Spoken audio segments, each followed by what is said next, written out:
And you see here how when the market bottomed here, which was sort of end of Jan, beginning of Feb, we got very oversold on the stochastics. We then had a little bounce and then took another big tumble.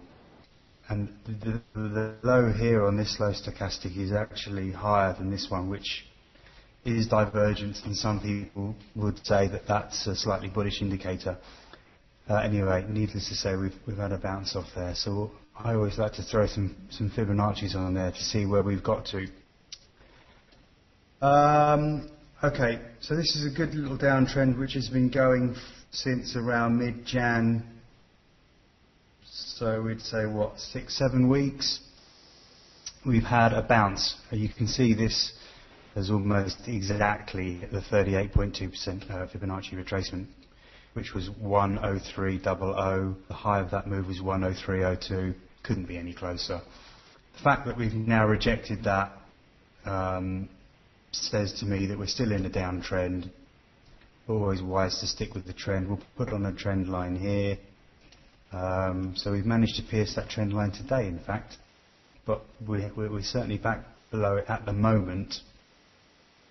We'll have to see what happens at 102.29, which is this Fibonacci support level, and that also coincides quite nicely with the low here on the 12th of February, the low here on the 21st of February, and the low here on the 22nd of February. So you've got three lows all around this 102.29 area, which just adds to the significance of that level. I'm just seeing, oh look, I've got some Fibonacci's on here from looking at it previously.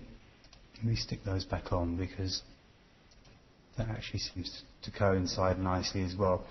Okay, so the up move that started end of May took us all the way up to 106.25. It topped out here around September the 14th, and we have just tested that 50% line at 101.03. The actual low was 101.15, so, you know, within a few cents.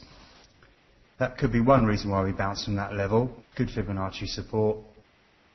We managed to get above 102.29, but this is a very short-term daily Fibonacci level, but it's also a slightly longer-term Fibonacci level as well, which I like when these Fibonacci's coincide.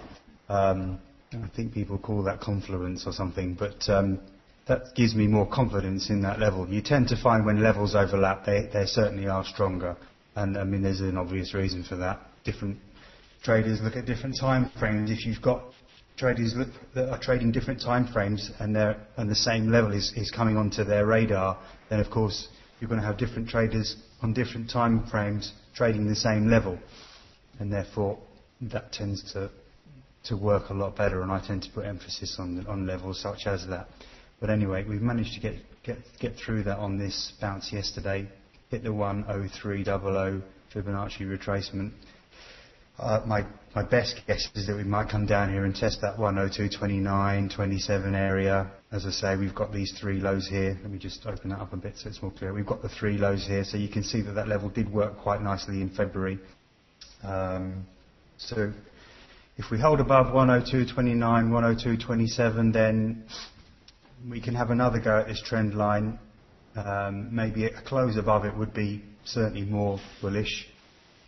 Then we've got to tackle the 103.00 Fibonacci, which is so far today's high. A close above there again would be bullish, and I would imagine we'll start heading up to this band here. We've got the 50% fib at 103.57, and that slightly longer term one at 103.79. So 103.57, 103.79 would be the target if we can get above 103.00.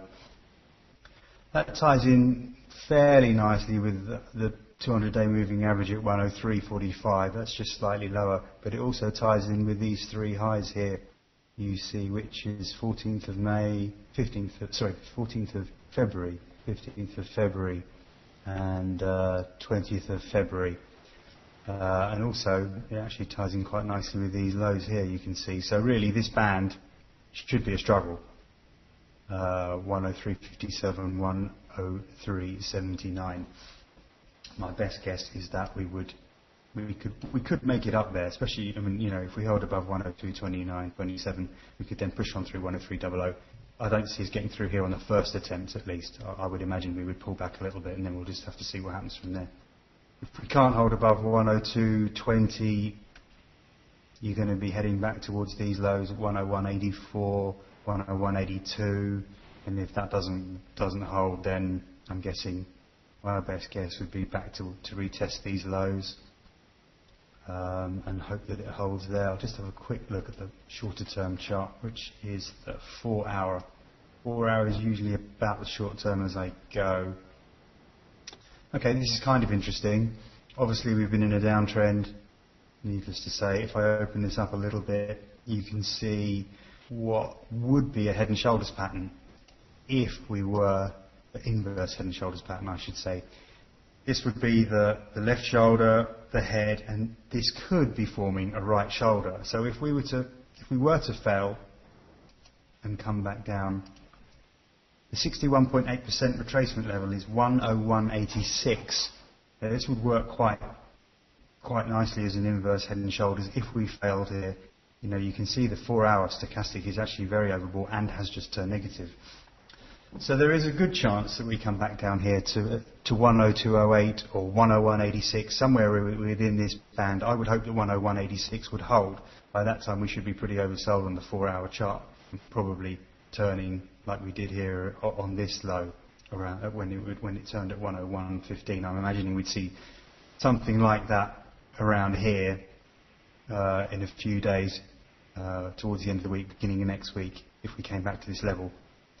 Probably would be worth trying a long position there in the hope that that's the left shoulder, that's the head, that's the right shoulder, and then we bounce off there. We'll probably stall around the neckline for a little bit, maybe even come back to 102.57, but then once we get a close above 10, whatever this trend line is, 103.10, then we would be off and running. That would be quite a nice bullish signal. You take the low, let's take this one, 103.02 minus the low, 101.15, so near enough 2 full points. So your target would be around 105. Let's just go back to the daily chart for some Fibonacci confirmation of that. Well, actually 105 would take us almost back up to the previous highs. Certainly take us up to the 78.6% retracement level. So that's something to look out for. Let's keep an eye on this. Let's see if it pulls back here. Let's see if it bottoms out and starts turning higher again. That would be a nice inverse head and shoulders. A break above the neckline, as I say, should see us on the way to 105. That's probably enough of that, unless there's any more questions on that market. I do mean inverted head and shoulders. I don't know whether I said that or not. Okay. Shall we have a look at the Aussie is coming off. You're right. So this might be playing out just as we said. Early days yet, but yeah, it's coming lower. So this 102.08, 101.86 area is definitely somewhere we've got to look for support. It'll take a couple of days to play out there, but so far so good.